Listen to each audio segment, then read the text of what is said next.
मैंने बेटा इसमें आपको एडी समझा तो दिया, नोट्स लिखवाने की बात नहीं करा।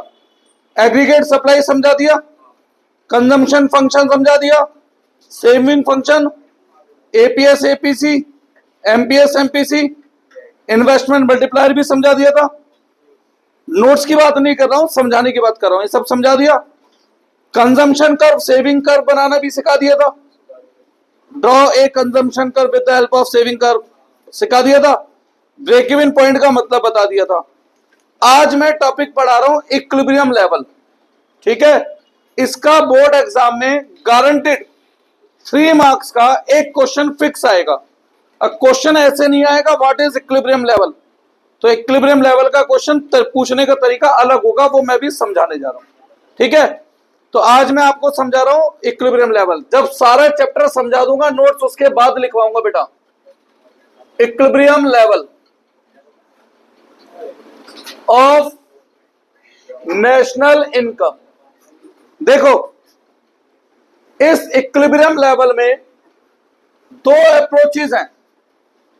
एक अप्रोच से 3 नंबर का क्वेश्चन आता है एग्जाम में, और एक अप्रोच से 6 नंबर का क्वेश्चन आता है एग्जाम में। एक अप्रोच है classical approach, classical theory. School में सुना होगा इन्फ्लेशन डिफ्लेशन, या इन्फ्लेशनरी गैप डिफ्लेशनरी गैप, है ना, डेफिसिट डिमांड एक्सेस डिमांड। तो ये क्लासिकल थ्योरी में आएगा वो, और उसका 6 नंबर का क्वेश्चन बोर्ड एग्जाम में मस्ट फिक्स है, आएगा ही आएगा, फिक्स है। और एक 3 नंबर का क्वेश्चन आएगा, वो भी फिक्स है, केन्स के अनुसार, Keynes theory.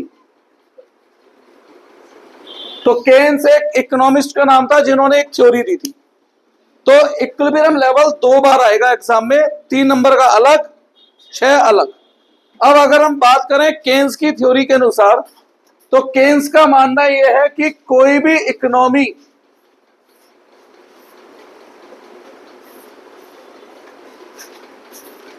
Full employment level से पहले इक्विलिब्रियम अचीव करती है। फुल एम्प्लॉयमेंट लेवल से पहले इक्विलिब्रियम अचीव करती है। मतलब केन्स ये कहना चाहते हैं कि हमारे देश में जितने रिसोर्सेज हैं, कभी भी ऐसा नहीं होता एक देश अपने देश के हर रिसोर्स का कंप्लीट यूटिलाइजेशन करे। इक्विलिब्रियम लेवल उसका पहले अचीव हो जाता है। ठीक है, दैट इज केन्स के अनुसार डिमांड अपनी सप्लाई खुद मेंटेन करती है। ठीक है, केन्स के अनुसार अगर डिमांड बढ़ेगी तो सप्लाई बढ़ जाएगी देश में, डिमांड कम होगी सप्लाई कम हो जाएगी। क्लियर। जबकि क्लासिकल थ्योरी क्या कहती है कि कोई भी इकोनॉमी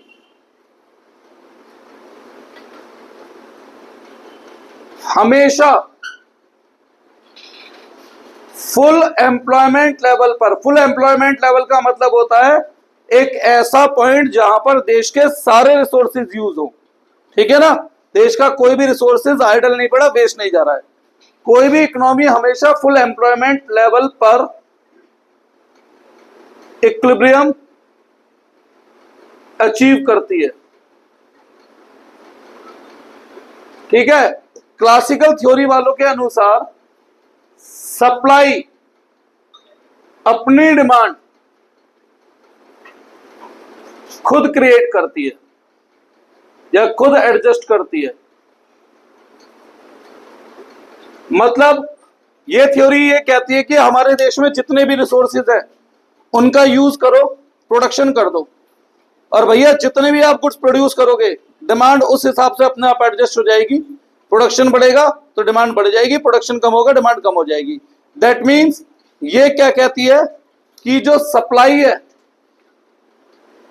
वो फिक्स है।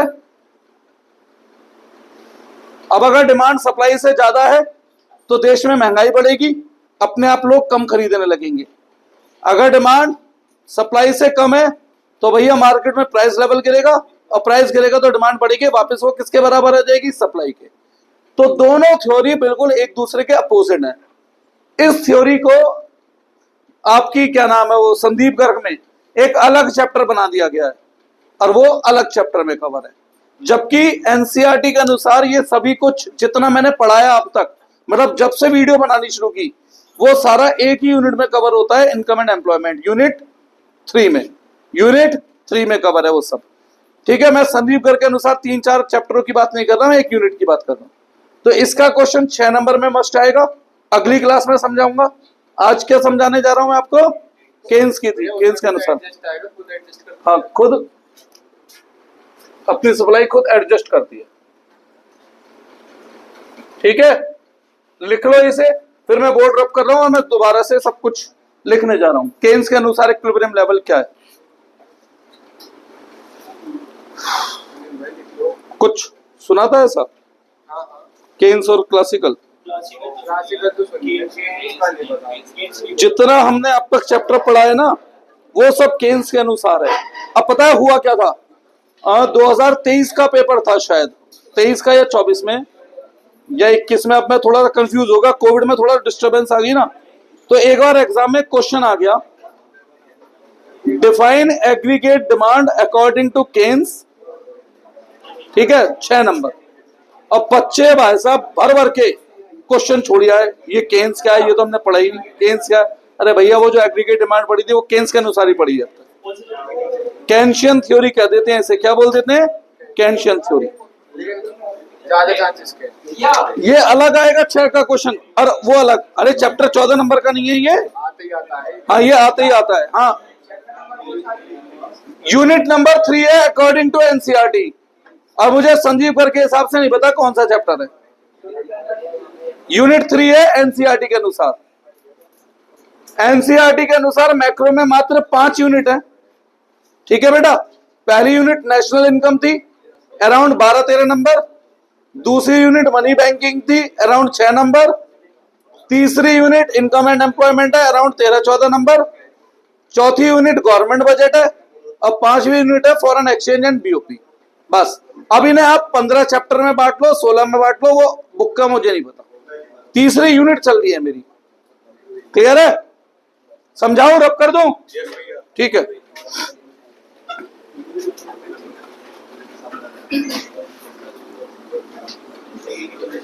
तो सुनो बेटा, सबसे पहले इक्विलिब्रियम लेवल क्या है?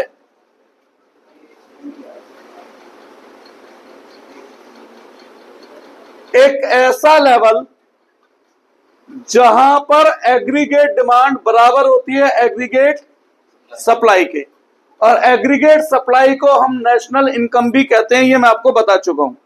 Aggregate supply is synonym to national income. Aggregate supply का मतलब क्या था, value of all the goods and service produce in the economy. और नेशनल इनकम क्या होती है, जितने भी गुड्स बने उनकी वैल्यू। तो ये दोनों क्या होती है, सेम। तो एग्रीगेट डिमांड और एग्रीगेट सप्लाई जहां पर बराबर होती है उसे हम कहते हैं इक्विलिब्रियम लेवल। ठीक है, एग्रीगेट डिमांड को हम C+I भी लिख सकते हैं, और इसे C+S, C से C कटा तो I बराबर S। तो ध्यान दो, एट इक्विलिब्रियम लेवल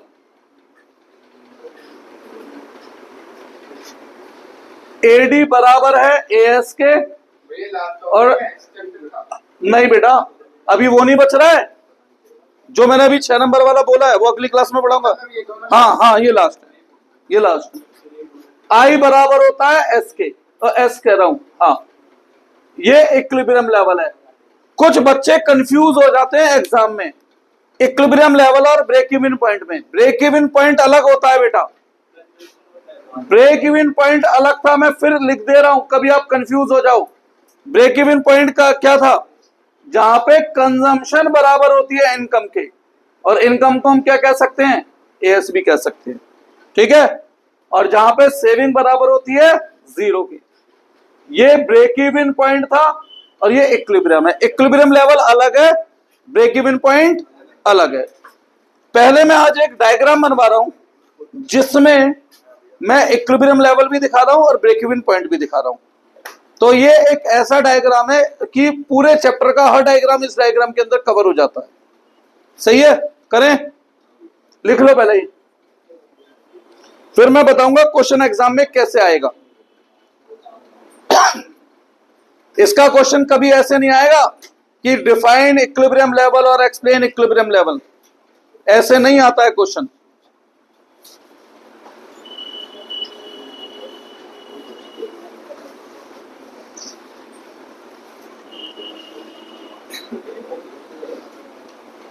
कृष्णा तू वो देखता है अकाउंट की, थोड़ी बहुत हेल्प मिलेगी कि देख लियो जरूर बेटा, 25 साल का एक्सपीरियंस है, देख कुछ तो मेरे को आता ही होगा एक्स्ट्रा, है ना। तेरे अब सोच, तेरे पापा मुझसे पढ़े थे तो कितनी पुरानी बात होगी। सर मेहता सर जैसे हमको पढ़ा देते ना,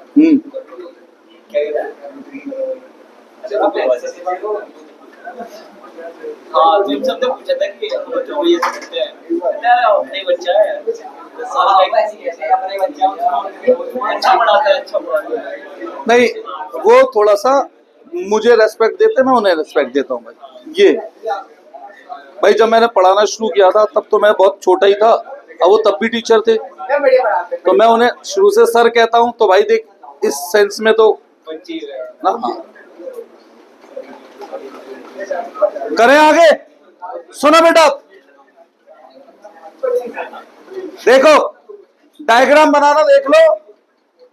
कई बार आंसर सोचना आ जाता है उससे, और 1 मार्कर एमसीक्यू सीयूईटी मात्र 40 दिन में लेंगे। आपको लगता है 40 दिन में आप एक्सपर्ट हो जाओगे? तो 12 से थोड़ा ध्यान दो। सीयूईटी के अंदर जितने आंसर आते हैं एमसीक्यू, 90% आंसर उसके इकोनॉमिक में डायग्राम से आंसर बनते हैं।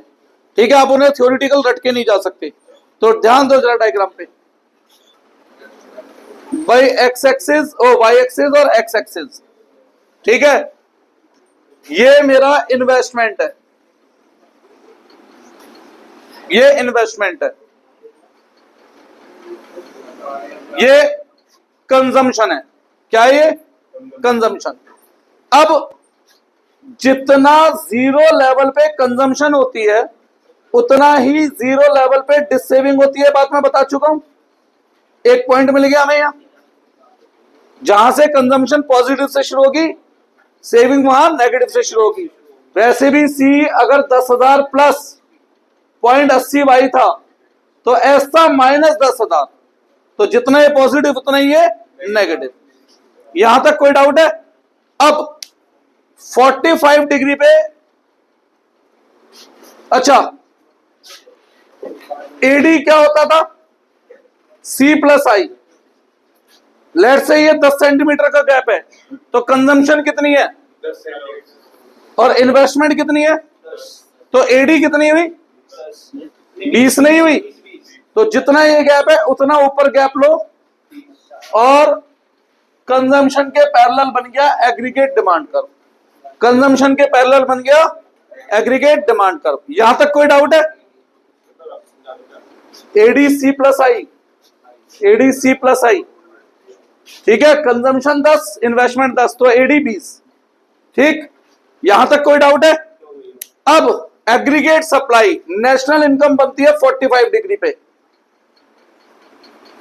एग्रीगेट सप्लाई कह दूं या नेशनल इनकम कह दूं? कितने डिग्री पर? 45 डिग्री पे, है ना। हाँ, बताया नहीं था मैंने कि दोनों तरफ से बुकों में लिखा है इक्वल डिफरेंस है, फिर मैंने बताया था इक्वल डिस्टेंस क्यों है, क्योंकि अगर ये कमरा इकोनॉमी है तो जो तुम्हारा खर्चा है उतनी ही मेरी इनकम है। याद आ गया? पहले यहां तक बनाओ, यहां तक बनाओ, और फिर मैं यहां से आपको पॉइंट्स बताता हूं क्या क्या पॉइंट्स बनते हैं, समझ लो।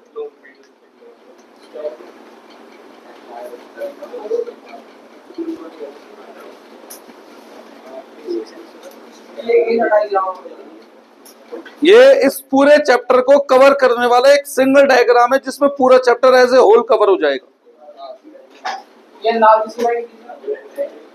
ये तो सब एक साथ ही एग्रीगेट सप्लाई को मैंने हाईलाइट किया है, 45 डिग्री पे होती है। बन गया?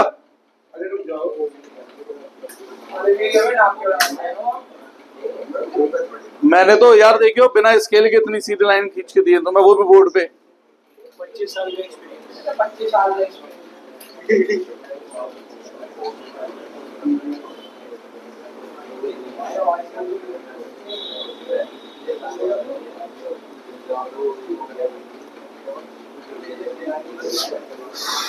बेटा अभी 2 क्वेश्चन समझाने हैं मुझे, 2 नहीं इनफैक्ट 4 क्वेश्चन समझाने हैं मुझे। बेटा संडे को नहीं आऊंगा मैं, आप पूरा रिकॉर्ड करके डाल दो। तो वो तो मैं रोज ही कर रहा हूँ। कल की छुट्टी है ना, कल मैच का, कल तो छुट्टी होती कल की छुट्टी दी तुम सबको, जाओ मजे लो। मैं तुम्हें छुट्टी दूंगा 17 तारीख को, 17-18 में। कल बुला लूं फिर? नहीं भैया, अब ला अरे तो मुस्लिम हो। वीडियो बना के डाल वीडियो देखता तो कोई है नहीं, 15, 20, 25 ऐसे भी होते हैं। भैया सबसे पहले लाइक मेरा अच्छा सुनो, अरे बेटा 1 मिनट ध्यान दो जरा।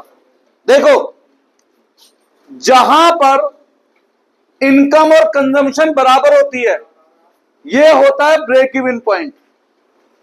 जहां पर इनकम और कंजम्पशन बराबर होती है वो क्या होता है? Break even point. और ब्रेक इवन पॉइंट पे सेविंग किसके बराबर होती है? 0 के।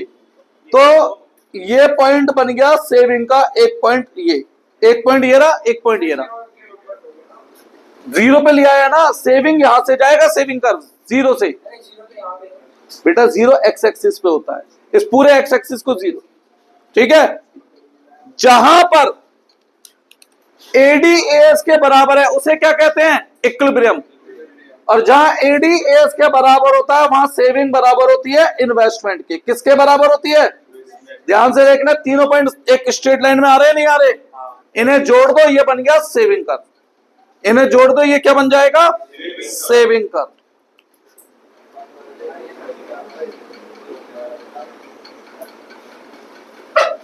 ये सेविंग कर बन गया, ठीक है।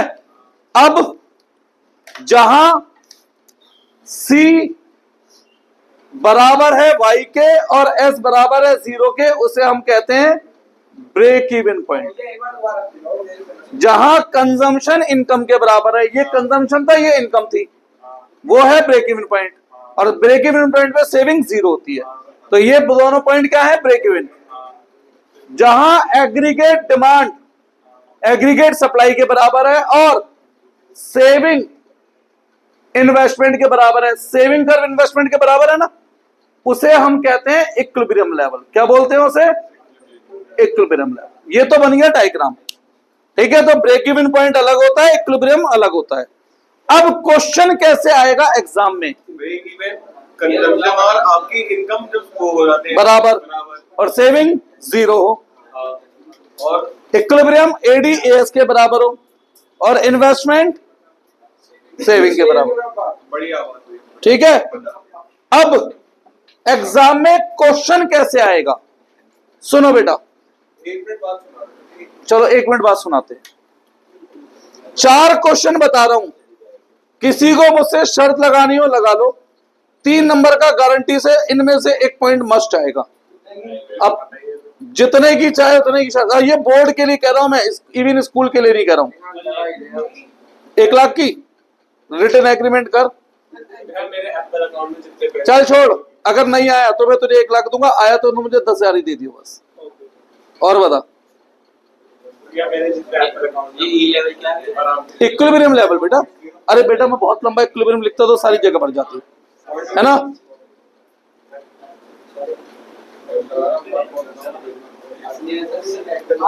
बेटा एक बात बताऊं, 11th में तो गैस कम लगते थे, 12th में तो आप देख के हैरान हो जाके, जो बता के भेजा वो वैसी वैसी। मैं क्वेश्चन नंबर भी बता दूंगा, इस नंबर पे ये क्वेश्चन आने वाला है। ये आप 1 महीने पहले तो बताओगे। हाँ बस सही है। एक महीने में तो बस क्या ही बताऊं। ये इस बार पूरा 80 बनाने की कोशिश करना, पूरा 80 एकदम। बेटा देख सुन, पूरा 80 बताऊं कहां फंस जाता है? एमसीक्यू की वजह से फंस जाता है। 20 के 20 एमसीक्यू फंसे, ये मुश्किल है भाई। 20 में से 15-16 एमसीक्यू तो फंस जाते हैं, बाकी के 60 तो पूरा है, बाकी 60 पूरे आएंगे पूरे पूरे। तो एमसीक्यू भैया, ब्रेक मैं नहीं है। हाँ बाकी नंबर लिखिए, नाम बता दो। बड़े दो पूछा मैंने। और देखना उसके बाद भी लक्ष्य, उसके बाद भी बच्चे नंबर क्या लाते हैं, इतना सब कुछ बता पढ़ के नहीं जाते ना वो भी। चलो अब सुनो, लिखो एक क्वेश्चन पहले बेटा प्लीज। अब हम एट प्रेजेंट इस जगह पर हैं, इस जगह से एक क्वेश्चन बनता है, ध्यान से देखो तो इस जगह पर एडी छोटा है, एग्रीगेट सप्लाई बड़ा है ना। इस जगह पर इन्वेस्टमेंट छोटा है और सप्लाई बड़ा है, तो यहां से दो क्वेश्चन बनते हैं, दोनों का आंसर होगा सेम। लिखो दो क्वेश्चन क्या है। हाँ सही है। ये वो सीधी लाइन कहते हैं। अरे इक्विलिब्रियम के आगे से, इक्विलिब्रियम के आगे देखो, शॉर्ट रन पीरियड में, शॉर्ट पीरियड में कुछ भी हो सकता है, इकोनॉमी इक्विलिब्रियम पे हो भी सकती है नहीं भी, पर लॉन्ग रन पीरियड में इकोनॉमी अपने आप इक्विलिब्रियम पे आती है। कैसे आती है वो मुझे आंसर में लिख पाना है, समझाना है, ठीक है। तो अभी हम ऐसी जगह पर हैं जहां पर एडी ज्यादा है एएस से, तो एडी कम है एएस से और इन्वेस्टमेंट कम है सेविंग से, ठीक है। तो दो क्वेश्चन लिखो।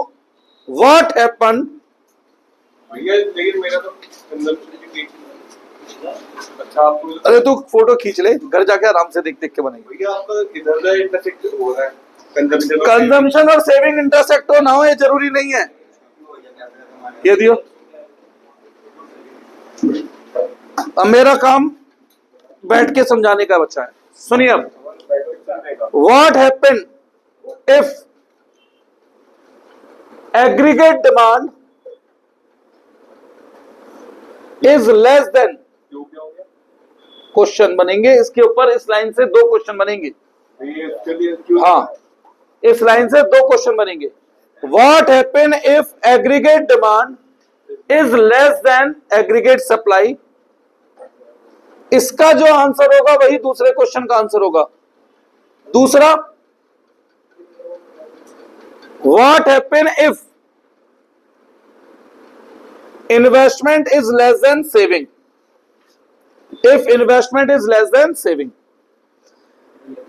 अब मैं आपसे बस एक बात पूछ रहा हूं भाई, इक्विलिब्रियम लेवल का मतलब क्या होता है?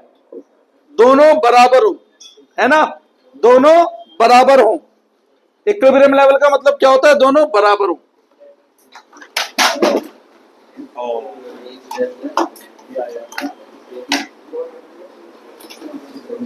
अब मैं बताऊं कुछ, तो बराबरी दो तरीके से हो सकती है, या तो इन्वेस्टमेंट बढ़कर सेविंग के बराबर आ जाए, या सेविंग कम होके इन्वेस्टमेंट के।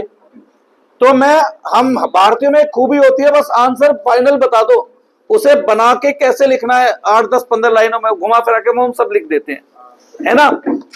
तो इन्वेस्टमेंट को या तो मैं सेविंग के बराबर पर लाऊं या सेविंग को इन्वेस्टमेंट के ऊपर के हिसाब से सोचो, या तो मैं एएस को गिरा दूं या एडी को बढ़ा दूं, ठीक है। अब भैया आंसर तो एक ही बना सकता हूं ना, तो अब आप बताओ मुझे एग्रीगेट डिमांड बढ़ानी है या एग्रीगेट सप्लाई घटानी है इक्विलिब्रियम पे आने के लिए? एक आंसर सोचो क्या बनाना चाहिए। अब देखो, मैंने अभी थोड़ी देर पहले बताया था हम किसके अनुसार पढ़ रहे हैं, ये केन्स के। और केन्स क्या कहता है, पढ़ो जरा जो लिखा था। नहीं, उसके नीचे एक बात लिखवाई थी मैंने, डिमांड अपनी सप्लाई खुद क्रिएट करती है, यानी कि सप्लाई को एडजस्ट होना पड़ेगा डिमांड के हिसाब से, डिमांड चेंज नहीं होगी। तो दैट मीन्स जब हम आंसर बनाएंगे, तुक्के मारेंगे, टेक्निकल आंसर लिखेंगे, कुछ भी करेंगे, हमें एग्रीगेट डिमांड को बढ़ाना नहीं है, एग्रीगेट डिमांड को घटाना नहीं है, हमें चेंज किसे करना है? एग्रीगेट सप्लाई को। तो हमें आंसर इस तरीके से बनाना है कि एग्रीगेट सप्लाई कम हुई और वो किसके बराबर आ जाएगी? एडी के। याद रखना है बेटा एग्जाम में ये बात, ठीक है। इसलिए मैंने बताया था केन्स क्या कहता है कि डिमांड अपने हिसाब से सप्लाई को एडजस्ट करती है, ठीक है ना। दूसरा, नीचे अगर आंसर मुझे बनाना हो तो मैं इन्वेस्टमेंट को सेविंग के हिसाब से एडजस्ट करूंगा, सेविंग को इन्वेस्टमेंट के। एडी का कंपोनेंट है आई, तो आई को चेंज नहीं कर सकता मैं। और वैसे भी मैंने आपको बताया था हमारे कोर्स में है ऑटोनोमस इन्वेस्टमेंट, इन्वेस्टमेंट को चेंज नहीं कर सकता। तो मुझे आंसर इस तरीके से तुक्के मारकर ये टेक्निकल बनाना है कि सेविंग कम होके किसके बराबर आ रही है, इन्वेस्टमेंट के। कृष्ण भी ये क्लियर है? अब आंसर बताऊं, सुनो, लिखवाऊंगा, जब लिखवाऊंगा भी सुनो। अगर हमारी एग्रीगेट सप्लाई ज्यादा है, एग्रीगेट सप्लाई किसे रिप्रेजेंट करती है, प्रोडक्शन को, और एग्रीगेट डिमांड कम है, एग्रीगेट डिमांड किसे रिप्रेजेंट करती है, जो लोग पैसा खर्च करना चाहते हैं। तो इसका मतलब क्या है कि मार्केट में प्रोडक्शन ज्यादा है और लोग स्पेंड कम करना चाहते हैं, यही बात हुई। तो ऐसी सिचुएशन में अनसोल्ड गुड्स मार्केट में बढ़ते चले जाएंगे, क्योंकि माल बन ज्यादा रहा है, बिक कम रहा है, तो होगा क्या, अनसोल्ड गुड्स बढ़ते जाएंगे। जब अनसोल्ड गुड्स बढ़ जाएंगे तो प्रोड्यूसर प्रोडक्शन बढ़ाएगा या उल्टा कम करेगा, प्रोड्यूसर प्रोडक्शन को कम करेगा। जब प्रोड्यूसर प्रोडक्शन को कम करेगा तो देश में एम्प्लॉयमेंट लेवल गिरेगा, तो ये प्रोडक्शन नहीं होगा तो क्या होगा, एम्प्लॉयमेंट लेवल गिरेगा। एम्प्लॉयमेंट लेवल गिरने से इनकम गिरेगी, और इनकम किसे रिप्रेजेंट करती है, एग्रीगेट सप्लाई को। तो दैट इज एम्प्लॉयमेंट कम होने से एग्रीगेट सप्लाई कम होगी, और एग्रीगेट सप्लाई कम होके किसके बराबर आ जाएगी, एग्रीगेट डिमांड के, और वापस इकोनॉमी इक्विलिब्रियम पे। ऐसे आंसर बनेगा, सही है, क्लियर है? अब इसी में एक लाइन जोड़ दो, नीचे का आंसर बन जाएगा। जब एग्रीगेट सप्लाई गिरेगी, दैट इज नेशनल इनकम गिरेगी, तो इनकम गिरने के साथ साथ सेविंग भी गिरेगी, और जब सेविंग का लेवल कम होगा तो सेविंग गिरते गिरते किसके बराबर आ जाएगी, इन्वेस्टमेंट के, और इकोनॉमी वापस किस पे होगी, इक्विलिब्रियम पे। एक लाइन ही तो जोड़ी एक्स्ट्रा, दोनों का आंसर क्या है, सेम, क्योंकि दोनों एक ही सिचुएशन से तो पैदा हुए क्वेश्चन है बेटा, है ना। या तो अलग अलग सिचुएशन से क्वेश्चन बनते हैं तो आंसर बदलता। क्लियर है? श्योर? नोट्स में लिखवाऊंगा ये सब, अभी तो मैं केवल समझा रहा हूं। ये चैप्टर लेंदी है बेटा, समय लेता है। कोई डाउट है इसमें? श्योर? समझ आ गया? अब दूसरा क्वेश्चन, तो यहां से अच्छा हमारे दो क्वेश्चन क्या क्या बने, हमारे दो क्वेश्चन बने, what happen if AD is less than AS और investment is less than saving. अब बात करते हैं दूसरी सिचुएशन, हम बात करते हैं इस सिचुएशन की, इस सिचुएशन की बात करते हैं। और ये थी अलग सिचुएशन।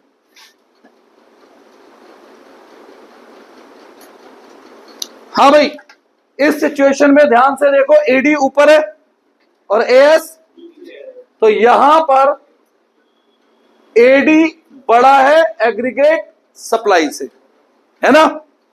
यहां पर इन्वेस्टमेंट बड़ी है सेविंग से, है ना। तो यहां पे दो क्वेश्चन क्या बने, what happen if AD is greater than AS और investment is greater than saving. अब इसके बेस पे हमें आंसर बनाने हैं दो। बनाएगा कोई? तुक्के मारने में तो एक्सपर्ट होते हैं वैसे भी हम लोग बेटा।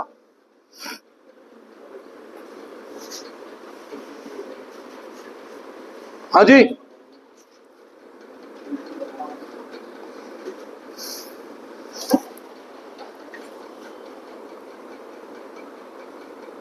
कोई तो बता दो। अरे भाई, डिमांड तो मैं चेंज कर ही नहीं सकता, मुझे सप्लाई चेंज करनी है। अब सीधी सी बात है, जब देश में सप्लाई कम है, डिमांड ज्यादा है, तो दैट मीन्स प्रोडक्शन कम हो रहा है और मार्केट में लोग डिमांड ज्यादा क्रिएट कर रहे हैं। तो ऐसी सिचुएशन में प्रोड्यूसर प्रोडक्शन बढ़ाएंगे या कम करेंगे? प्रोडक्शन बढ़ाएंगे तो एम्प्लॉयमेंट लेवल बढ़ेगा कम होगा? अब समझ में आया इस चैप्टर का नाम इनकम एंड एम्प्लॉयमेंट क्यों था। कहीं भी हमने इससे पहले एम्प्लॉयमेंट तो पढ़ा ही नहीं था, इसलिए इनकम एंड एम्प्लॉयमेंट था। एम्प्लॉयमेंट बढ़ने पर क्या होगा? इनकम बढ़ेगी कम होगी? इनकम किसे रिप्रेजेंट करती है? एग्रीगेट सप्लाई को। तो एग्रीगेट सप्लाई बढ़कर किसके बराबर आ जाएगी? Aggregate demand. तो यानी कि डिमांड फिक्स है, उसके हिसाब से सप्लाई एडजस्ट हो रही है ना। और जब सप्लाई बढ़ेगी, इनकम बढ़ेगी, तो उसके साथ साथ क्या बढ़ेगा? सेविंग बढ़ेगी।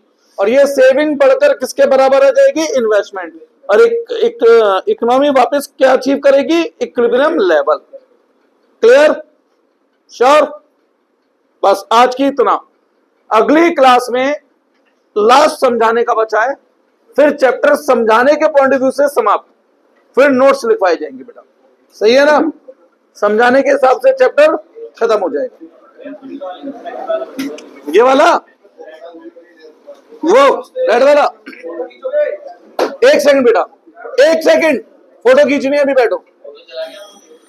मैं कोई बात नहीं, मैं आप लोगों को खींच लूंगा, कोई बात नहीं, प्रॉब्लम है सुनने दे। इसकी प्रॉब्लम है ये वाला पॉइंट। हाँ बेटा, डिमांड कम है, सप्लाई ज्यादा है। सही है? यही है ना क्वेश्चन। सप्लाई किसे रिप्रेजेंट करती है? प्रोडक्शन को। तो मतलब इकोनॉमी में डिमांड कम है, प्रोडक्शन ज्यादा है। तो जब इकोनॉमी में प्रोडक्शन ज्यादा हो रहा है और खरीदार है नहीं, तो प्रोड्यूसर प्रोडक्शन बढ़ाएगा, कम करेगा? प्रोडक्शन कम करेगा तो एम्प्लॉयमेंट लेवल कम होगा। एम्प्लॉयमेंट लेवल कम होने से इनकम कम होगी, है ना। और इनकम किसे रिप्रेजेंट करती है? एग्रीगेट सप्लाई को। और एग्रीगेट सप्लाई कम होके किसके बराबर आ जाएगी? Aggregate demand. अब जैसे जैसे इनकम कम होगी, इनकम के साथ क्या कम होगा? सेविंग कम होगी। और सेविंग कम होते होते किसके बराबर आ जाएगी? इन्वेस्टमेंट। सही है? क्लियर?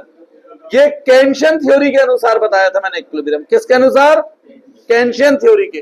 और अगली क्लास में क्लासिकल। फोटो खींच, दोबारा बनाएंगे। हाँ, उसमें तो स्टेप वाइज बनाया ना मैंने।